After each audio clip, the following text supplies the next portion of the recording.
Hello and welcome to Quit Your Crappy Job, Finding Courage for Positive Change.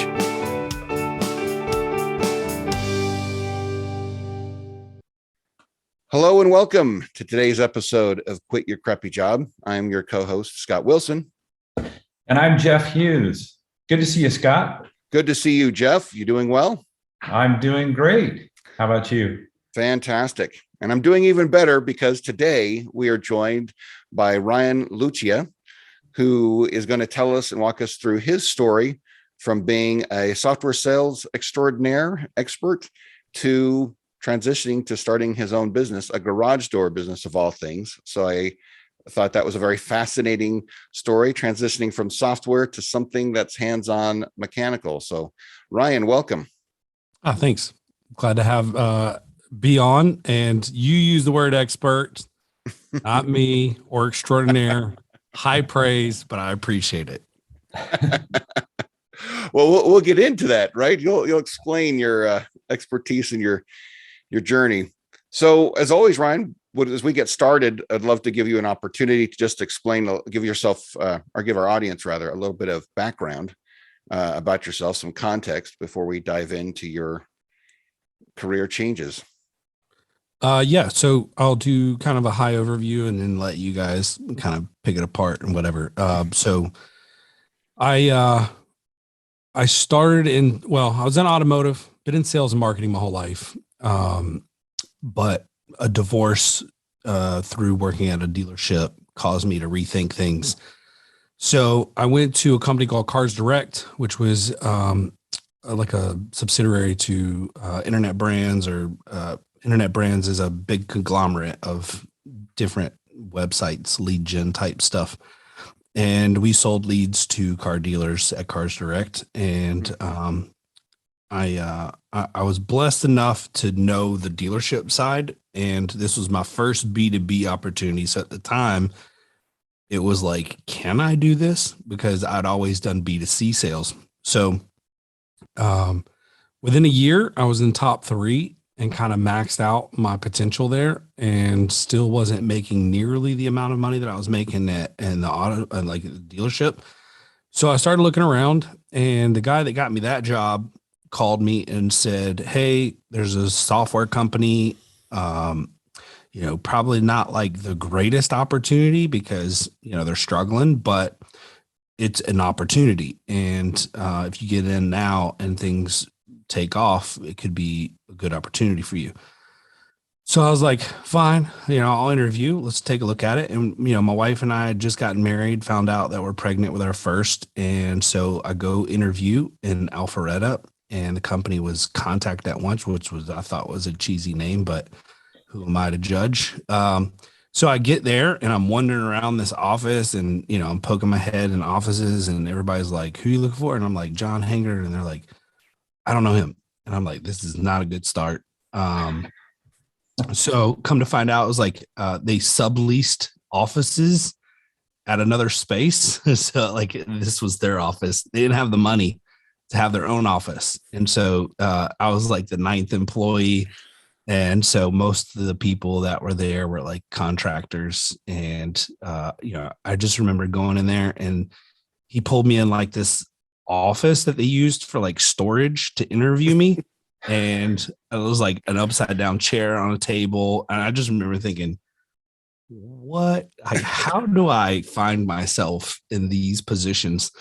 And so anyway, he proceeded to like tell me his background. He has very successful past of building and selling tech companies.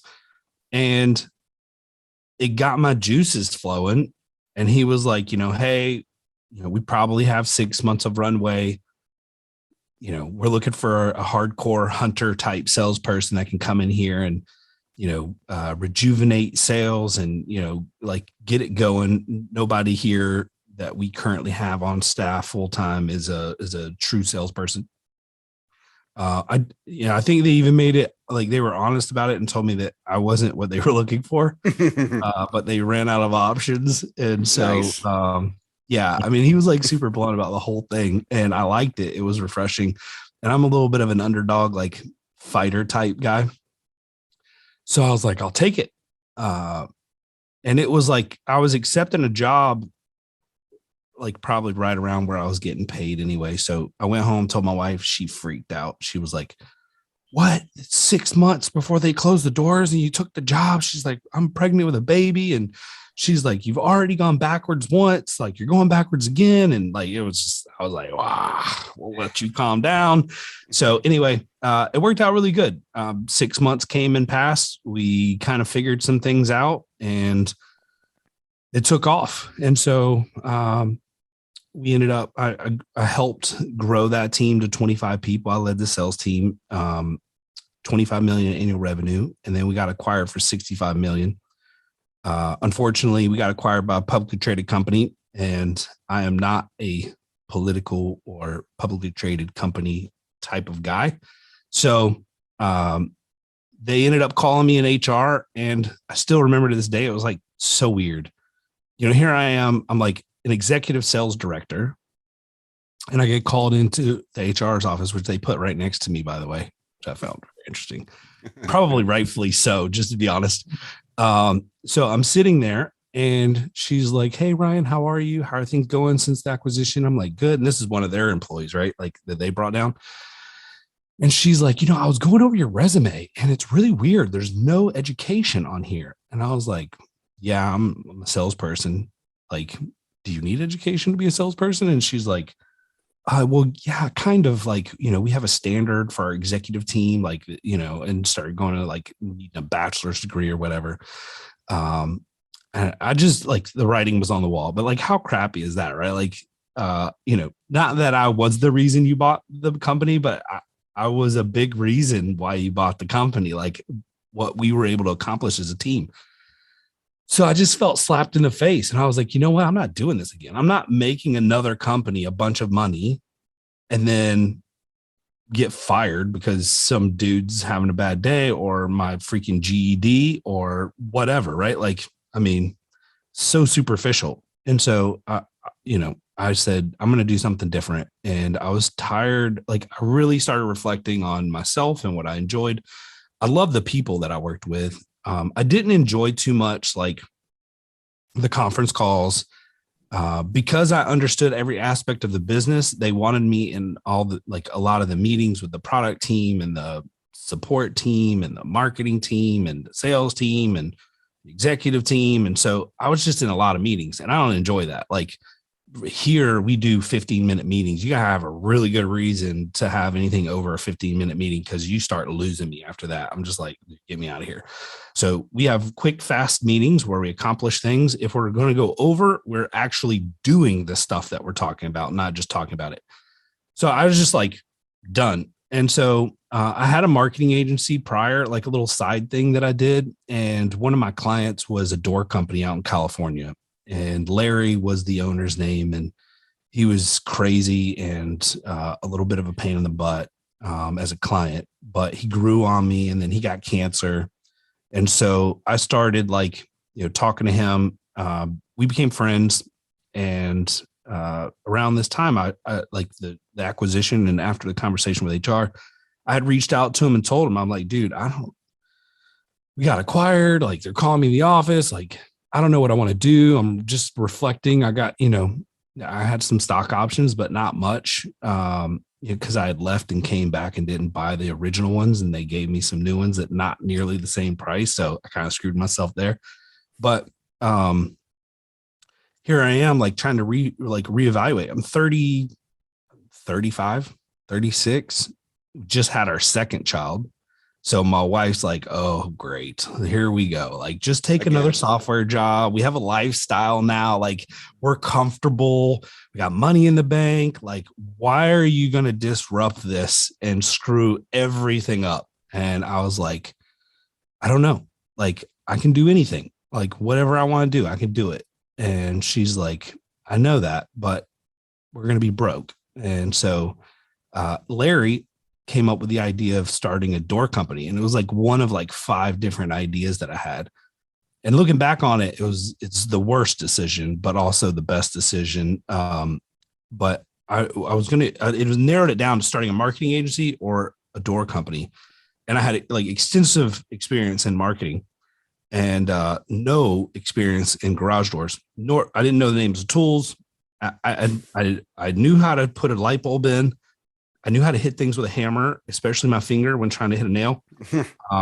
I was probably the least likely person that you would ever imagine would take a job working with your hands. So I flew out to California, 4.5 days of training, came back. Not enough. Just in case you're thinking of starting a door company, do not do it on 4.5 days of training, and launched Aaron Overhead Doors. And we're having our 7th year anniversary this August. We're tracking to do about $5 million in revenue. We've got 17 employees. Wow. And I love and hate them all at the same time. No, I'm just kidding. I do. I love them. We've experienced a lot together. I've had some really crappy employees. So maybe we should start another podcast, Quit Your Crappy Employees.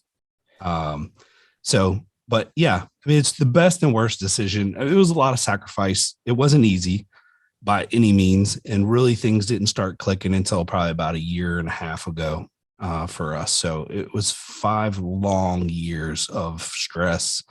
I got sued 6 months in by probably the biggest door company in the country. And it's a total bully case. And we're going federal court, hopefully soon. It's still dragging out.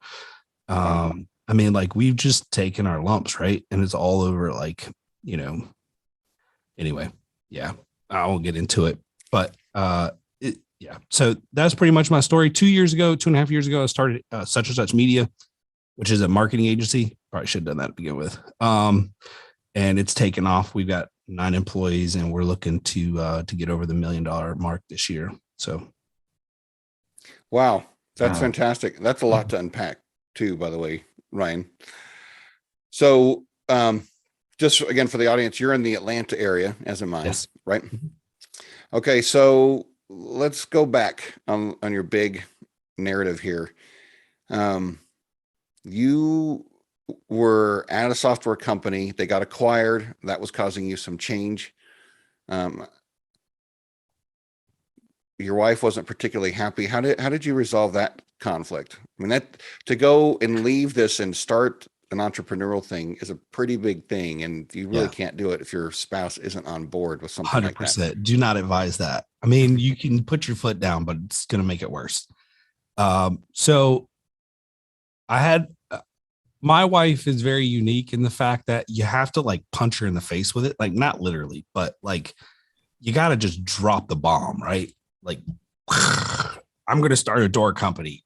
No, you're not. And then you have to back off completely. Don't argue. Just be like, okay. And then just let her marinate on it for like 3 to 5 days. I'll figure this out. 15 years. I mean, you got to figure it out eventually, right? You got to figure it out. Yes. And so we went, I took her, it was our anniversary, and I had taken her down, and we hadn't talked about it. I mean, it was just, I'd drop little things everywhere, but we just didn't talk about it. We were down in the Keys for our anniversary.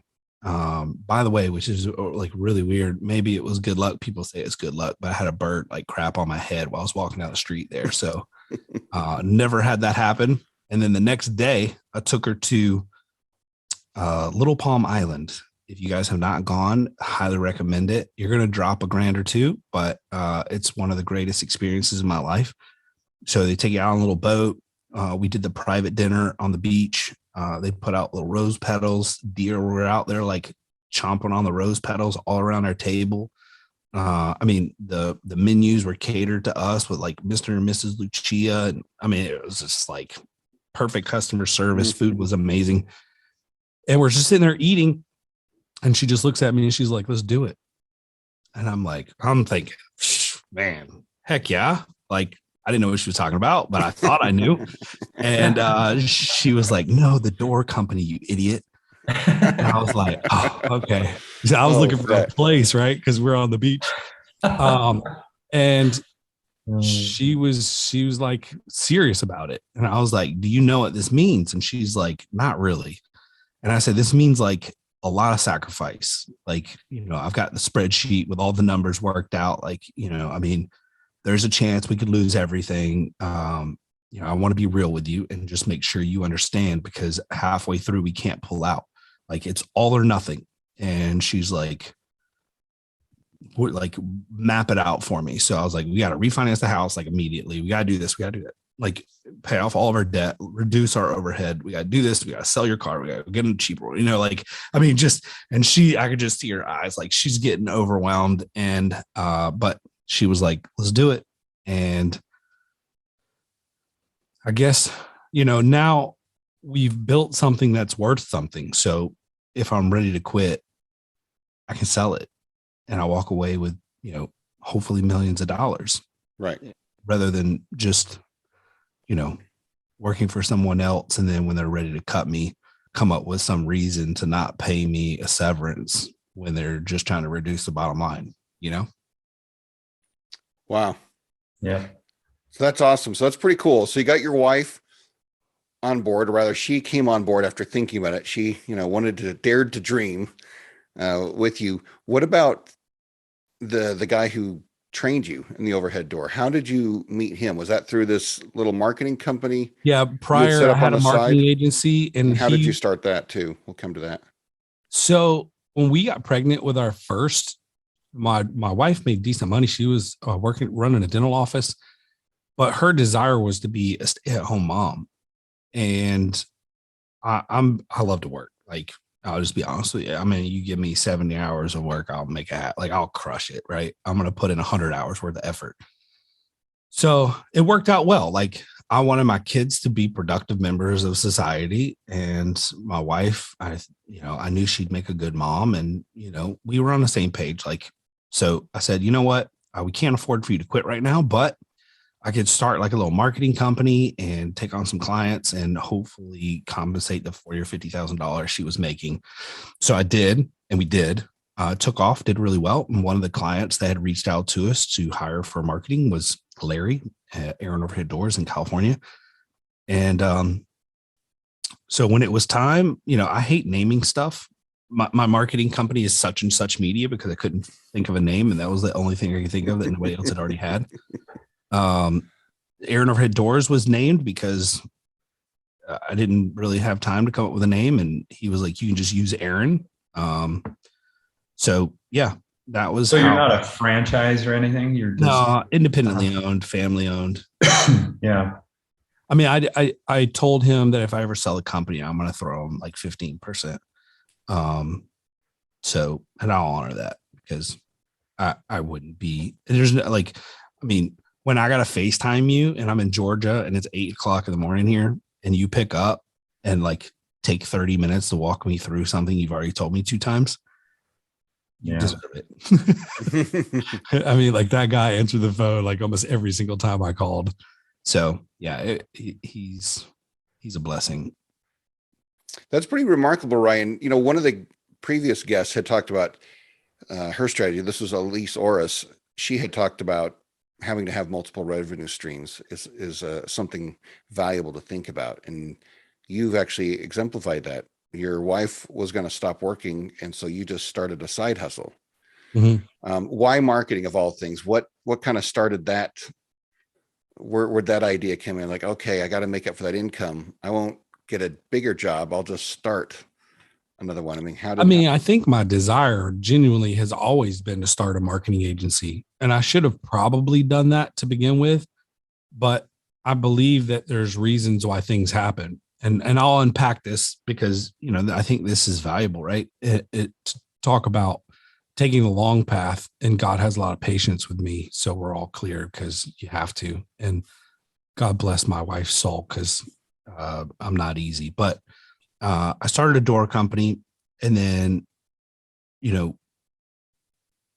the door, like, when you think about the door industry, you don't think much, right? But it's full of like really good people, and it's kind of like a small subset that doesn't get a lot of respect. So we all kind of like network together. It's really weird. And there's like all these Facebook groups, like a lot of them that are garage door related for the industry.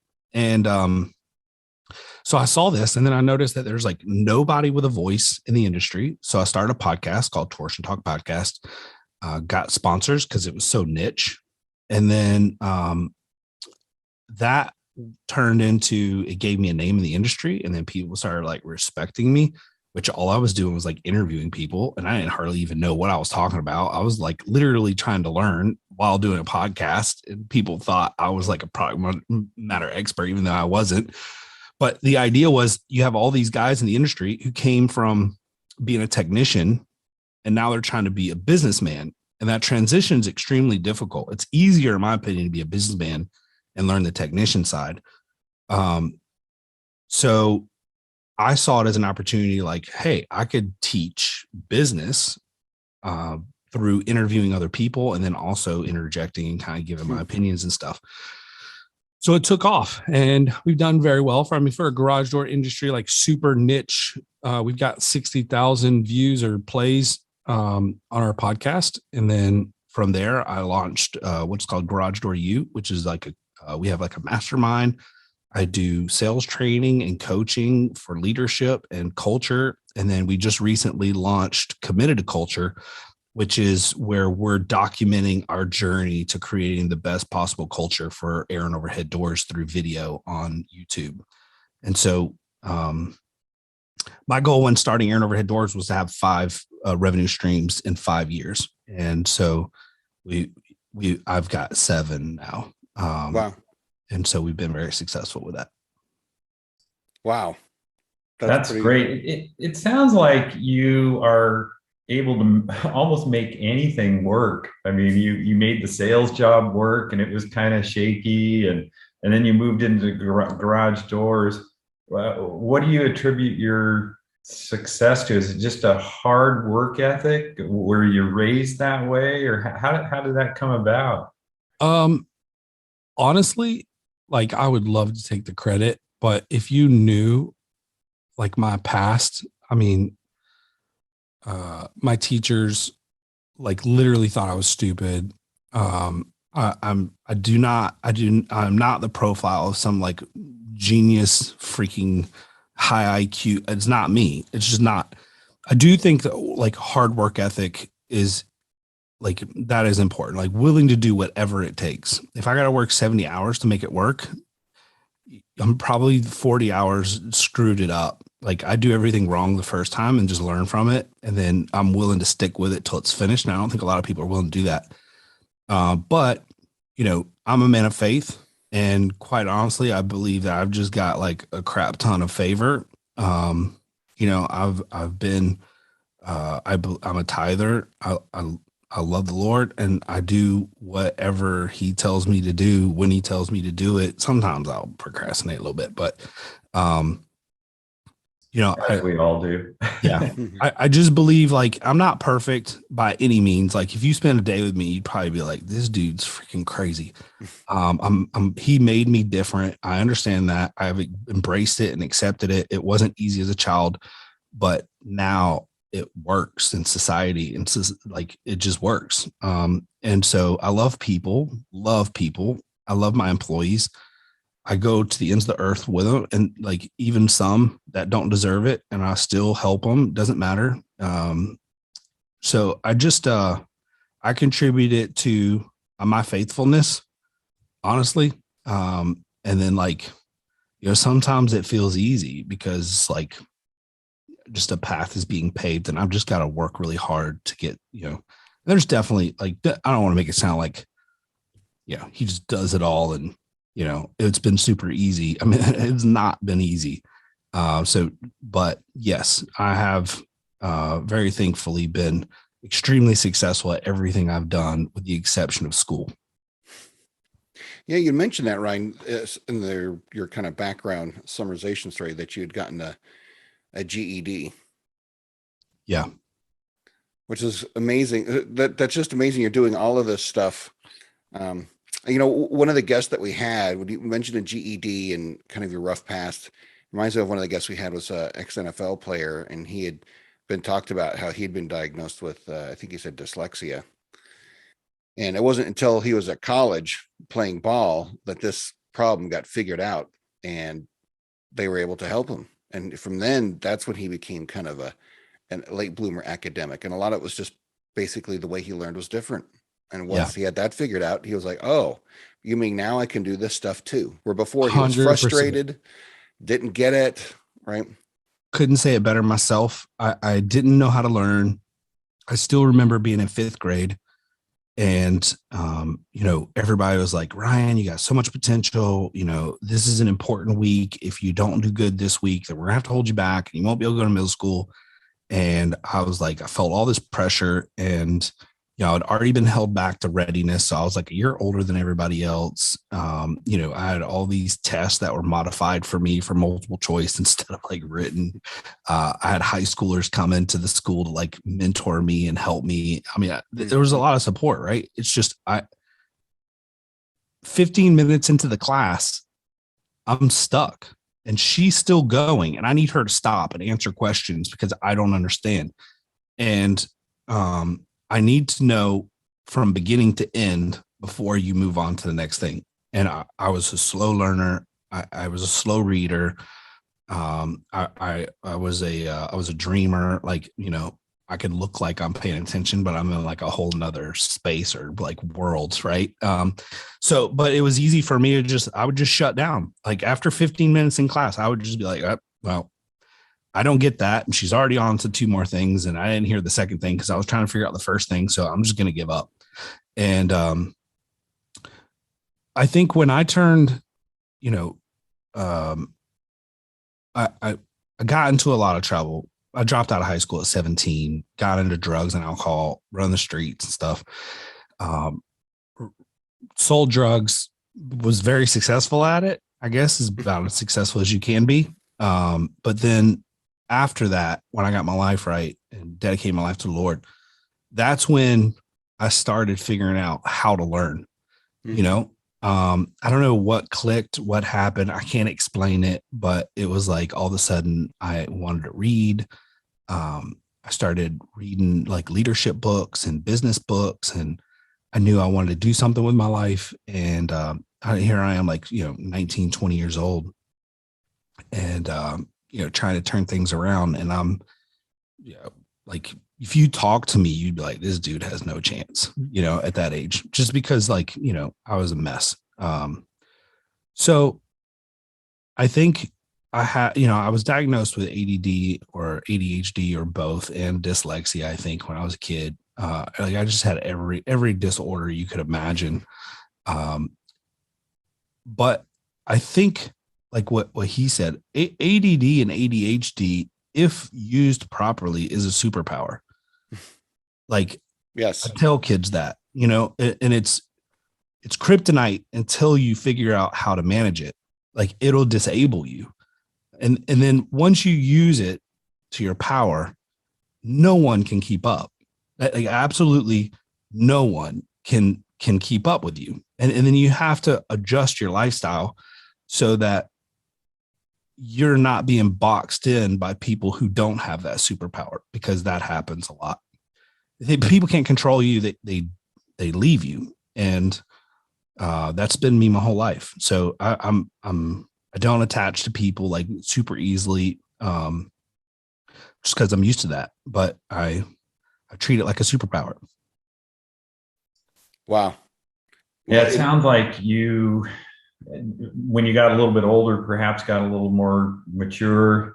A lot. I used to hate history. I remember in high school, didn't want anything to do with it. And then as I've gotten older, well, quite a bit older, now I love history, and I want to read everything I can find on history: World War II, World War I, American history, world history. And I used to think all of that was pretty darn boring.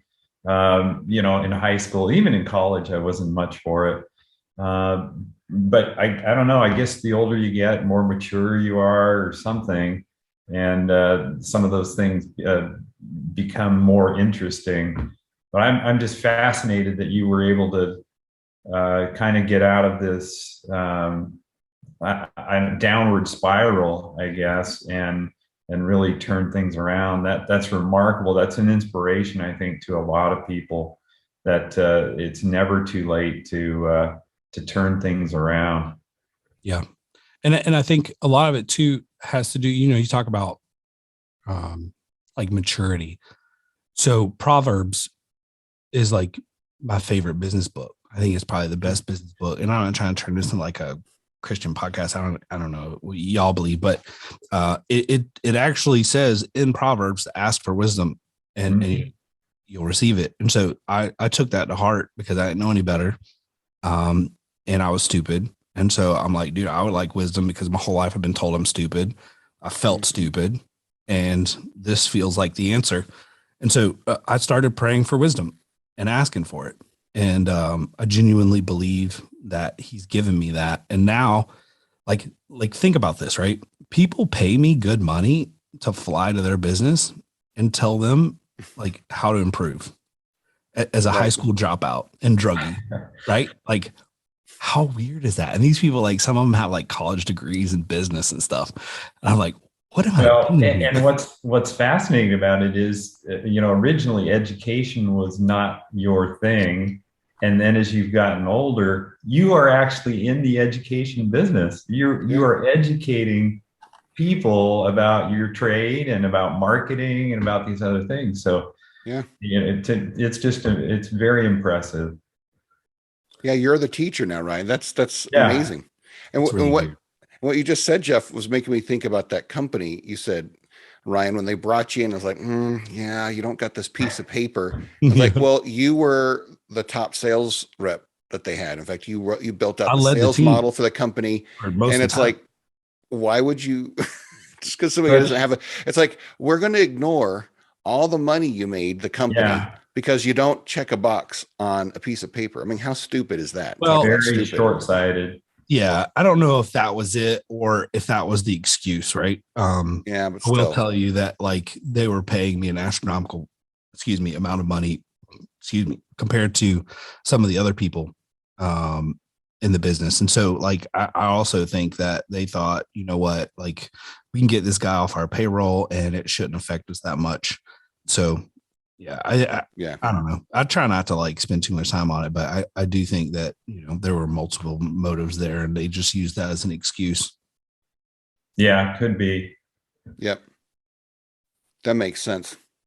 And it's sad, Ryan, when you're talking about how people are telling you you're stupid, going back to the NFL player, Jose Portilla. I mean, it's just the experience that we've talked about. And Jeff, you were mentioning I didn't like history. It is very common for boys in our current education system. And that's probably the subject of a whole other podcast, I guess, or topic. But it's it kind of frustrates me that boys aren't being catered to as much as I think they can be and should be, because it's not that they're dumb, right? They have I don't think different it's a interests. boy They thing learn though. different. Well, just in the My data I've looked at. son, Yeah, my go ahead. son is like, I mean, you could ask him, what is the license plate of your mother-in-law, or what's the license plate of your mother, daughter? What's the phone number? What's the address of like, I mean, he reads books like you would not, I mean, he's a freaking genius, photographic memory, like top of his class. Like, I don't think it's a boy thing. I genuinely think like, and I've met girls that struggle with these things too. But I definitely don't think it's just a boy thing. But boys seem to be less mature until older, like much older, like maybe 70. And so we try to put them through this, like we go through the same process where girls mature a lot quicker. And then we would put them all in a classroom and tell them to learn at the same pace and sit still for 8 hours. And yeah, you gotta learn the same way. And I don't think that that's right. So, yeah, sorry, I don't mean to like cut you off and like argue with you. No, I was just going by the numbers because there is actually some numbers and good data talking about the difference in the struggle boys have. It's not uncommon, and it's more so with boys than girls by the numbers. But girls do struggle as well. Girls can have dyslexia and all those things. And my wife sees this with her business, but predominantly it's boys that she works with. And anyways, but like I said, that's a whole other thing. So moving forward, though, you leave this company. you get your wife on board, I think, which is amazing, by the way, because you're not a mechanical No. guy. I think my wife would be like, this involves using screwdrivers and hammers and, well, tools, right? You know that. I think my wife would have been like, yeah, this is crazy. But you start this business, right? You said 7 years. That means you ran through the pandemic. Best thing that ever happened. Really? Okay. What happened? I mean, like I look at myself and I look at other business owners, especially the ones that are like, I got about 30 business owners in my mastermind groups, or like, I call them little peer groups, but nobody knows what that is. It forced business owners to really reflect, and employees, on what's genuinely important. Like what matters? Why are we doing this? Because if you don't know your why, and then you're not going to endure the storm, in my opinion. You'll drop out. So I think a lot of business owners, especially the ones I'm talking to, really started reflecting on, hey, I need to watch my numbers closer. I need to, I need to try to pay attention to the market closer. I need to see how, when the wind blows right, how does that affect my company? So a lot of businesses started looking at a lot of different things outside of that, right? Outside of just doing everyday business, and business was good. You didn't have to watch all those things, right? But we're better for it. Now, everyone who's a business owner who went through that is like battle ready for whatever's ahead to come. And I think it was employees, like even hiring has changed. Like employees now don't care as much about money. Let me rephrase this. So they care about money, but if you don't have a good culture and a fun place to work and all the benefits of great employers, people aren't considering you, right? So they've caused businesses to raise the bar on, creating a better atmosphere and pouring into your people more and making it a better place to work by incentivizing them with benefits and whatever. I mean, so I think it made our country better in a lot of ways, especially on the business side. And we're still dealing with some of the repercussions with supply chain and whatnot that triggered, but it also exposed a lot of loopholes and issues in supply chain in our country. And now those things are being evaluated and worked on and fixed, and we're going to be stronger and better for it if we ever recover. Now, Ryan, kind of building on this, that's fascinating, by the way. Thank you for sharing that. Building on that, you'd mentioned about sometimes you had to quit your crappy employee. I'd like to dive into that a little bit, because, I've been on the end of having to let people go. It's very unpleasant. Some of our guests that we've had on have mentioned that. And yeah, I mean, how trying to instill that I'm really culture, good at it. how do you, but still, I mean, can you just walk us through that? I mean, what does that really mean? And how is that? I think that if you get fired from one of the places that I own, you have gone out of your way to suck. So you deserve it. Because I give so many opportunities. I coach, I train, I pay well, I give excellent benefits. If you have a family issue that's going to have you out for 3 weeks, I'm probably going to pay you and make you and support you and check on you every couple of days and have food delivered. And so, I mean, if you take advantage of me because you steal from me after all that, I don't have a problem cutting you loose. And people do that, right? Like I literally had an employee who had a serious issue with a family member, had to take time off. I paid him anyway, sent food, took care of him, like everything, checked on him all the time, prayed for him, all this, and then found out like a couple months later he was stealing from me after I did that. So not a problem, right? Like it's if you're honest in the interview, you're honest during employment, and you have communication with these people, when you sit down and say, listen, where am I missing it? Right? Like, I'm so blunt. We have one-on-ones here, and I learned this through my previous employer, where we'll meet with each employee one-on-one, and it happens pretty regularly. I think every employee has one every couple months. We do this instead of like reviews, I guess. I don't like reviews. I think they suck. So we'll take them to breakfast and we'll drop, $30, $40 on breakfast. We'll go somewhere nice. Let them get whatever they want. Mm-hmm. And we just talk, hey, how's the family? How's little Johnny? Last time we talked, he had a broken arm. How's his arm doing? Is he going to make it for baseball this year? And, you care, but you don't do it because you're trying to win them over. You do it because you care. Like, you want to know. And then, you say, hey, genuinely, are we providing you all the tools to be successful? How am I doing? Where can I improve? How's your truck? Or how's the computer that you're working on? Or, is everything going good? Like genuinely asking, not just doing it to go through the motions. And then say, hey, I'd like to take a moment and just tell you from my perspective, areas that I think you're killing it, and then areas where I think we can improve. And then I tell them, look, your numbers are freaking great. There's been a couple situations lately where your attitude's kind of flared up and it's caused some issues with a couple employees. And I just want to address them with you and talk through it and see what's sparking that. Like, how can we help you with that? Right. Like, I don't take the approach of, you're an a-hole and, you got a bad attitude and this has got to stop now. Like, what's triggering your attitude, which I hate that word, but what's triggering that? And then, like, how can we help you figure this out? Like, I put my arm around them and we try to figure it out together.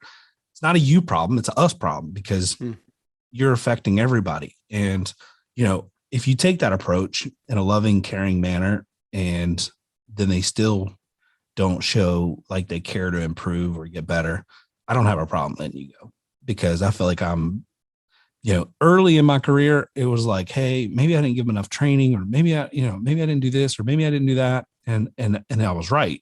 I didn't. Now you have no excuse because I am giving so much. And if you don't appreciate it, then I'll find someone who does. Wow.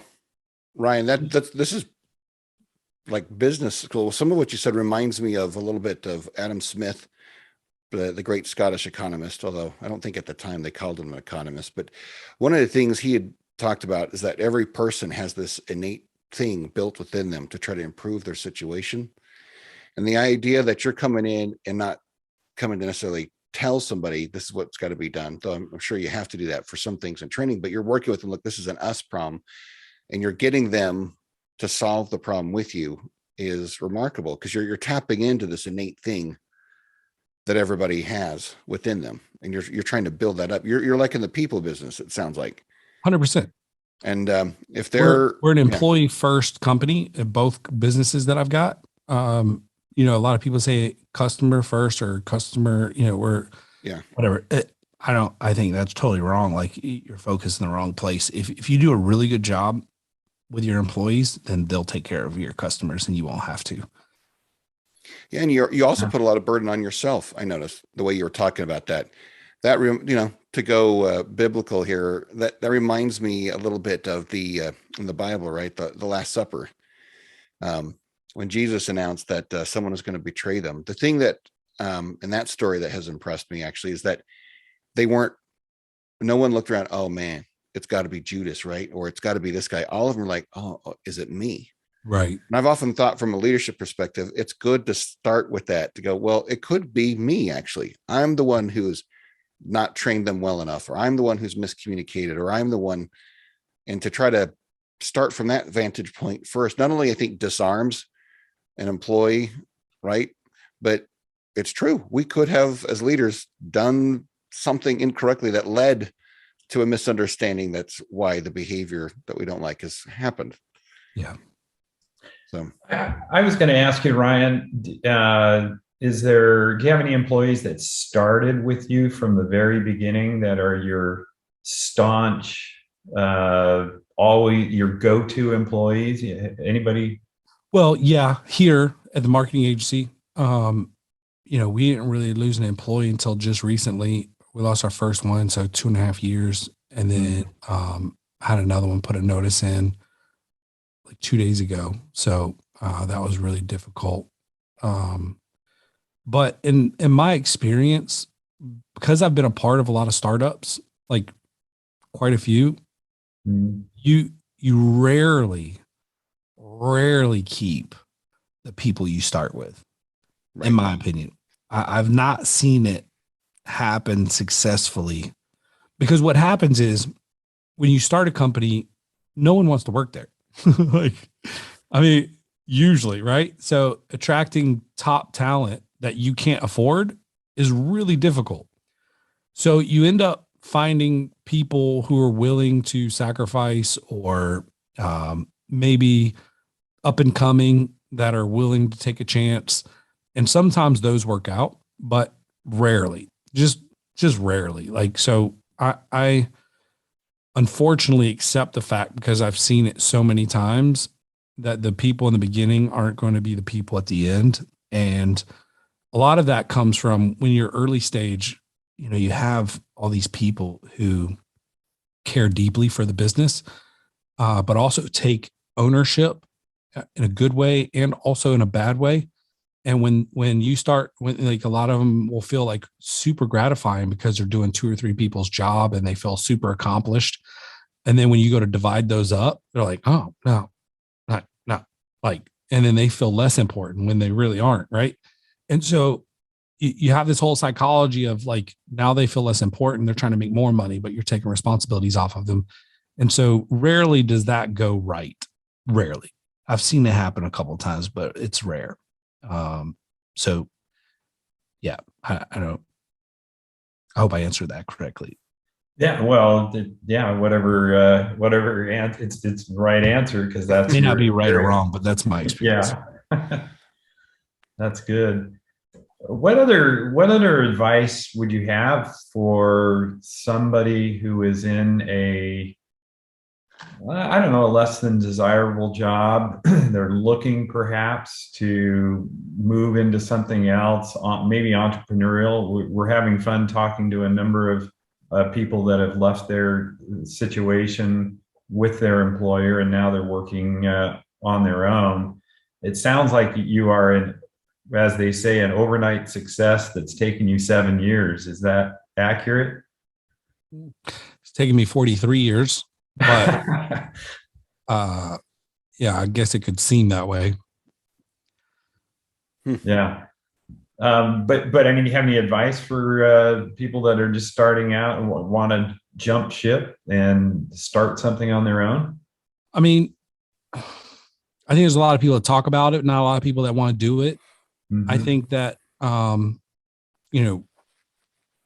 I've done things at the least opportune time on both occasions. I started businesses right when we had a baby, or like took a big leap or step back. So don't advise that, by the way, especially if you enjoy like quality time with your baby.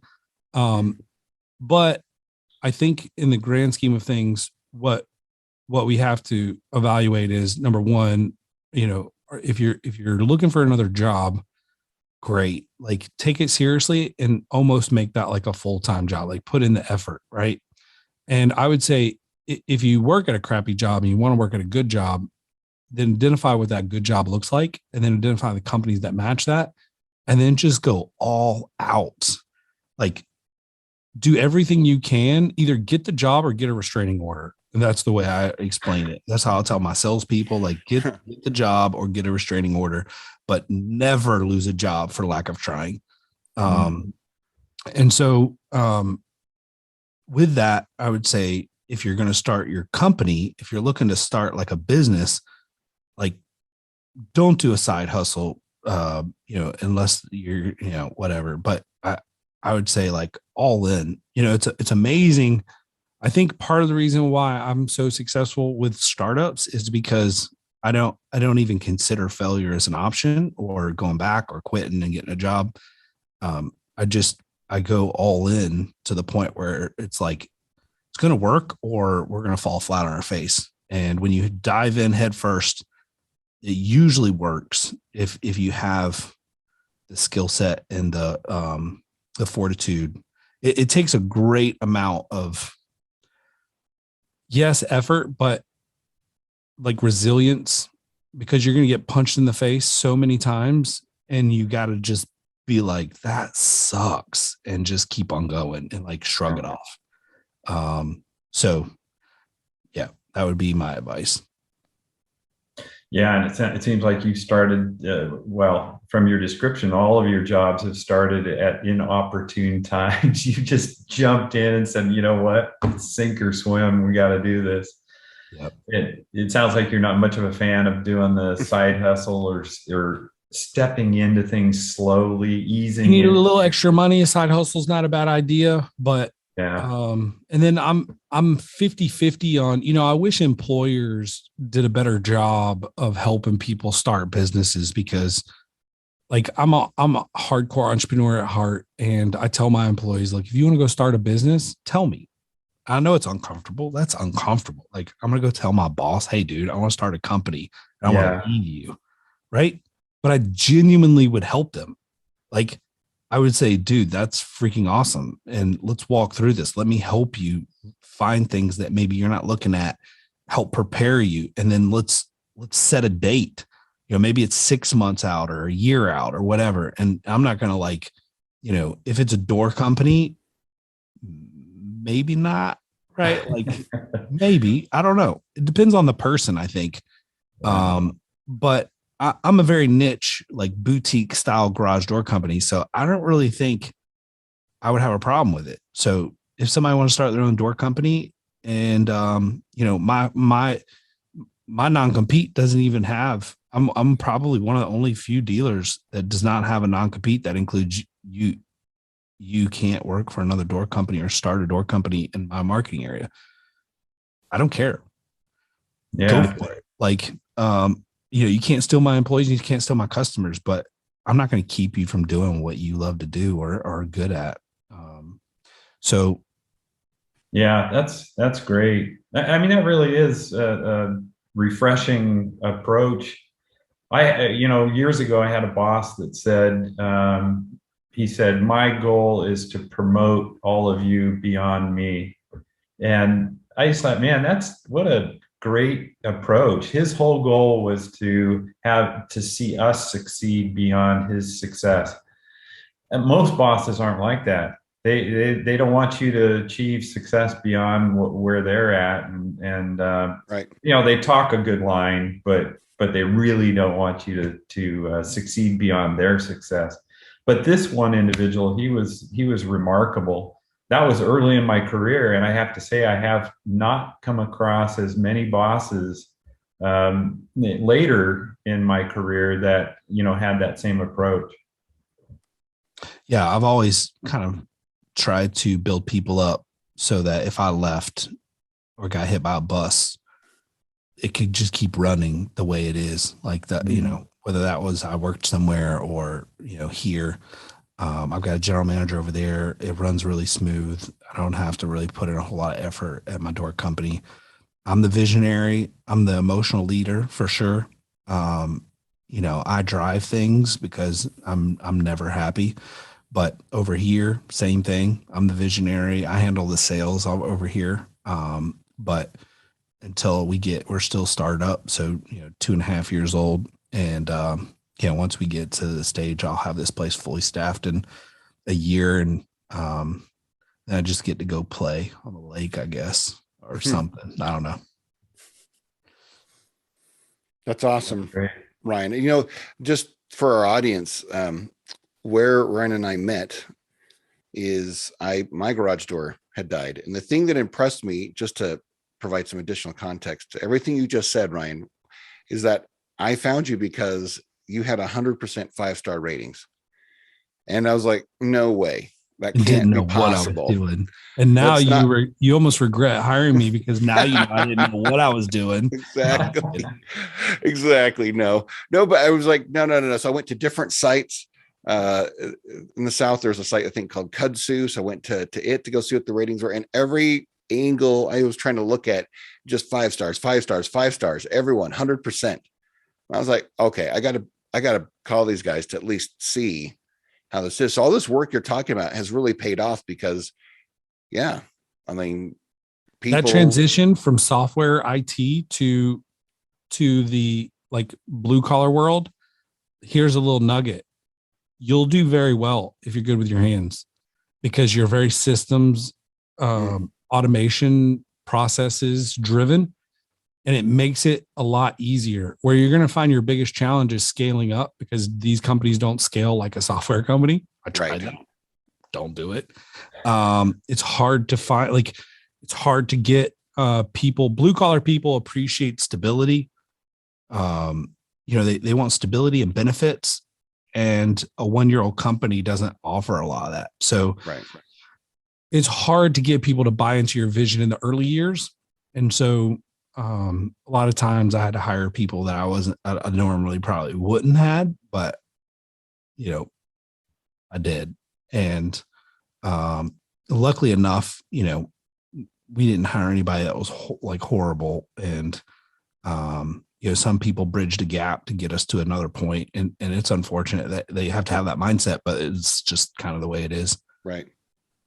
Ryan, one of the things I took away, so again, for the audience, it wasn't just your company at that time. That was probably 5 years ago or so. It was you who actually came to the house to do it. And that's how we got talking. And one of the things I took away from that really impressed me is that just what you said, you came from the software world and you had done things that other garage door company and blue collar companies don't do when they start off. You invested in the technology out of the gate. I remember you were telling me, says, well, most don't do that. It's a bit expensive, which is why they don't invest in all the software. But what I took away and I've applied in my work, and when I've talked with other companies and consulted them, the value of automating things. And so the example I gave that I learned from you, Ryan, is that, the fact that Aaron Overhead Doors had invested in this technology that, did the billing, you showed up, it's all on the phone. That meant that someone like yourself wasn't busy doing your second job after your first job, i.e. doing all the books and doing all the reconciliation, the billing, because that was already done in the apps you had purchased. And yes, they were more expensive, but allowed you to very quickly scale up. And as I've spoken about you, not by name, in certain contexts, I'd always say the value is then there's only so much time in a day. And what this allowed this business owner, you, Ryan, was to now spend the time they would have spent doing that second job, air quotes, to focusing on trying to grow and scale the business. Right. And that I think has made a difference. You can afford the time to take your employees out to breakfast and coach them and figure out, because you've spent the money somewhere else to give you that time. I didn't do any of that, but yeah, I used it to work more, but focus on other important things. So when I wasn't in the field, I was building out my website and doing SEO, honestly, till midnight or later. And so, yeah, that's, I agree. And I think there's one thing that, you have to be very aware of your business and what stage you're in and who you are, because as you grow, you have to recognize, hey, it's time for me to get out of the garage. I need to get out of the garage. Stop allowing my business to run me. I need to run it. And then, you got to recognize, hey, I got to give up control. I'm probably not the best CEO or, daily guy for this.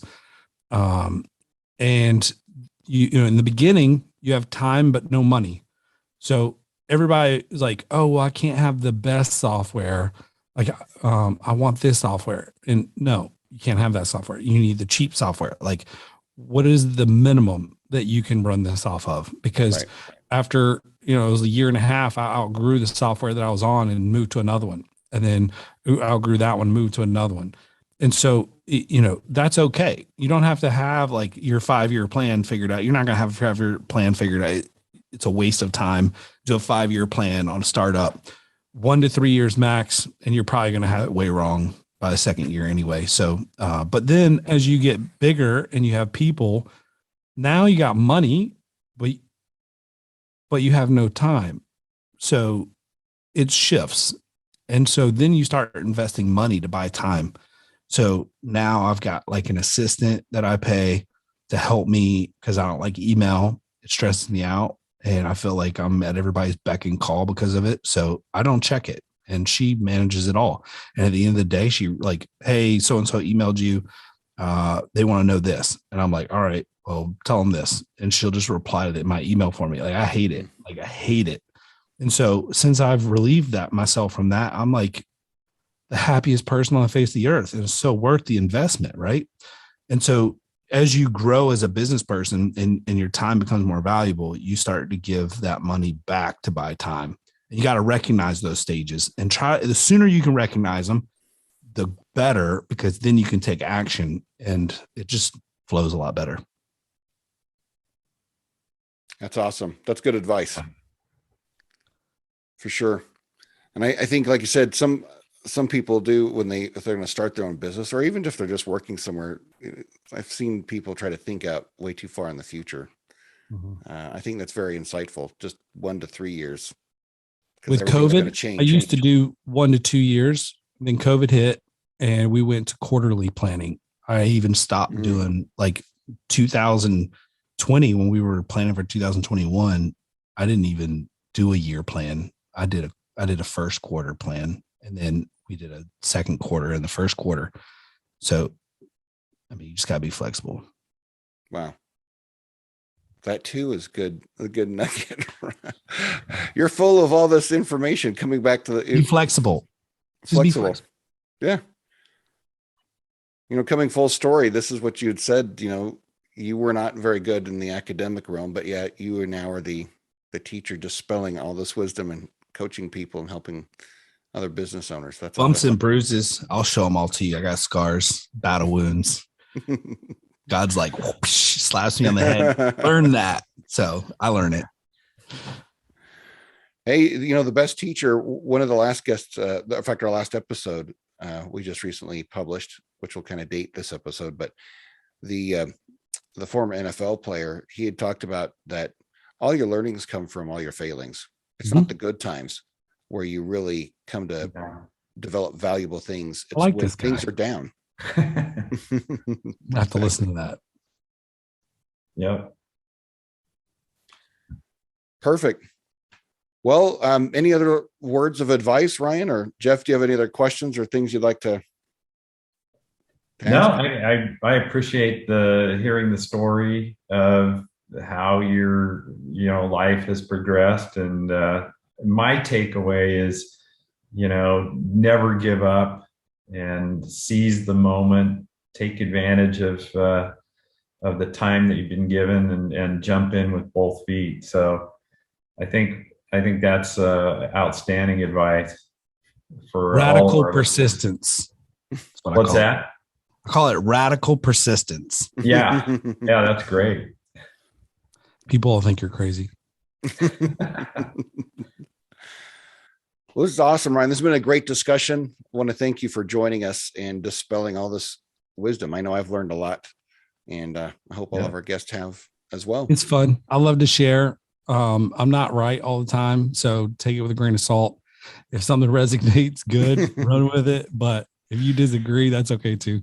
Yeah, and don't hold you responsible. Don't hold me responsible. Fair enough. Exactly. Well, thank you guys for having me on. I really appreciate it. It's an honor. And yeah, it sounds like I need to hang up and go listen to the football player. Yeah, you should be listening to every episode, Ryan, of course. Yeah. And while talking of that, obviously, everyone can find Quit Your Crappy Job and listen to us wherever you listen to your podcasts, Spotify, Apple Podcasts, Google Podcasts. And of course, we are on YouTube as well. So please follow us. You can follow us on Twitter at Quit Crappy Job. And with that, we hope everyone have a great and blessed day. See you guys. Thank you. Bye. Thank you for joining us today. Listen to us wherever you listen to your podcast. Follow us on Twitter at Quit Crappy Job. Find us on YouTube at Quit Your Crappy Job. Contact us at quityourcrappyjob@gmail.com. Music is provided by Kelton Levitt. He can be reached at kelton.levitt@gmail.com.